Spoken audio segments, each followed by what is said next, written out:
ಮುಸುಕುದಾರನ ಬಗ್ಗೆ ಅನುಮಾನ ಮೂಡಿತ್ತು. ಹೀಗಾಗಿ ಎಸ್ಐಟಿ ತನಿಖೆ ರಚನೆಯನ್ನ ನಾವು ಸ್ವಾಗತಿಸಿದ್ವಿ ಅಂತ ಬಿಜೆಪಿ ಶಾಸಕ ಅಶ್ವತ್ಥ ನಾರಾಯಣ್ ಹೇಳಿಕೆಯನ್ನ ನೀಡಿದ್ದಾರೆ. ಮುಸುಕುದಾರನ ಬಗ್ಗೆ ನಮಗೆ ಅನುಮಾನ ಮೂಡಿತ್ತು, ಹೀಗಾಗಿ ಎಸ್ಐಟಿ ತನಿಖೆ ರಚನೆಯನ್ನ ನಾವು ಸ್ವಾಗತಿಸಿದ್ವಿ. ಏಕಾಏಕಿ ಎಸ್ಐಟಿ ರಚಿಸಿದ್ದು ಅನುಮಾನಕ್ಕೆ ಕಾರಣವಾಯಿತು.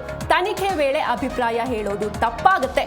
ಇನ್ನು ಪ್ರಕರಣವನ್ನ ಎನ್ಐಎ ತನಿಖೆಗೆ ಮನವಿ ಮಾಡಿದ್ದೇವೆ ಅಂತ ಬಿಜೆಪಿ ಶಾಸಕ ಅಶ್ವತ್ಥ ನಾರಾಯಣ್ ಹೇಳಿಕೆಯನ್ನ ನೀಡಿದ್ದಾರೆ. ಹೀಗಾಗಿ ತನಿಖೆ ಮುಗಿಲಿ, ನಂತರ ಇದರ ಕುರಿತಾಗಿ ಮಾತಾಡ್ತೀವಿ.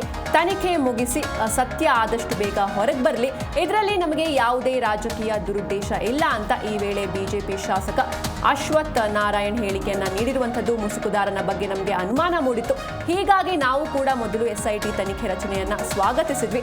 ಏಕಾಏಕಿ ಎಸ್ಐಟಿ ರಚಿಸಿದ್ದು ಅನುಮಾನಕ್ಕೆ ಕಾರಣವಾಗಿದೆ. ತನಿಖೆ ವೇಳೆ ಅಭಿಪ್ರಾಯ ಹೇಳೋದು ತಪ್ಪಾಗುತ್ತೆ. ಇನ್ನು ಪ್ರಕರಣವನ್ನ ಎನ್ಐಎ ತನಿಖೆಗೆ ಮನವಿ ಮಾಡಿದ್ದೇವೆ. ಹೀಗಾಗಿ ತನಿಖೆ ಮುಗಿಲಿ, ನಂತರ ಮಾತಾಡ್ತೀವಿ. ತನಿಖೆ ಮುಗಿಸಿ ಸತ್ಯ ಆದಷ್ಟು ಬೇಗ ಹೊರಬರಲಿ, ಇದರಲ್ಲಿ ನಮಗೆ ಯಾವುದೇ ರಾಜಕೀಯ ದುರುದ್ದೇಶ ಇಲ್ಲ ಅಂತ ಬಿಜೆಪಿ ಶಾಸಕ ಅಶ್ವತ್ಥ ನಾರಾಯಣ್ ಹೇಳಿಕೆಯನ್ನ ನೀಡಿದ್ದಾರೆ.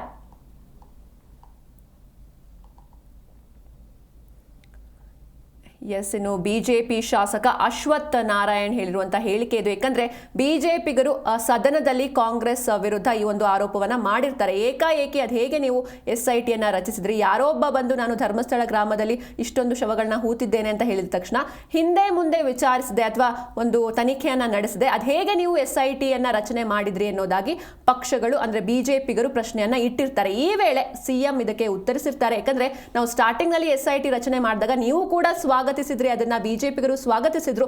ತದನಂತರದಲ್ಲಿ ಧರ್ಮಾಧಿಕಾರಿಯವರು ಕೂಡ, ಧರ್ಮಸ್ಥಳದ ಧರ್ಮಾಧಿಕಾರಿಯವರು ಕೂಡ ಇದನ್ನ ಸ್ವಾಗತಿಸಿದ್ರು. ಆದ್ರೆ ಈಗ ಯಾಕೆ ಈ ರೀತಿ ಪ್ರಶ್ನಿಸ್ತಾ ಇದ್ದೀರಾ ಅನ್ನೋದಾಗಿ ಸಿಎಂ ಅವರು ಸದನದಲ್ಲಿ ಉತ್ತರಿಸ್ತಾರೆ. ಈ ಬಗ್ಗೆ ಈಗ ಬಿಜೆಪಿ ಶಾಸಕ ಅಶ್ವತ್ಥ ನಾರಾಯಣ್ ರಿಯಾಕ್ಟ್ ಮಾಡಿದ್ದಾರೆ. ಮುಸುಕುದಾರನ ಬಗ್ಗೆ ಅನುಮಾನ ಮೂಡಿತ್ತು, ಹೀಗಾಗಿ ನಾವು ಎಸ್ಐಟಿ ತನಿಖೆಯನ್ನ ಸ್ವಾಗತಿಸಿದ್ವಿ. ಏಕಾಏಕಿ ಎಸ್ಐಟಿ ರಚಿಸಿದ್ದು ಅನುಮಾನಕ್ಕೆ ಕಾರಣವಾಗಿದೆ ಅಂತ ಬಿಜೆಪಿ ಶಾಸಕ ಅಶ್ವತ್ಥ ನಾರಾಯಣ್ ರಿಯಾಕ್ಟ್ ಮಾಡಿದ್ದಾರೆ.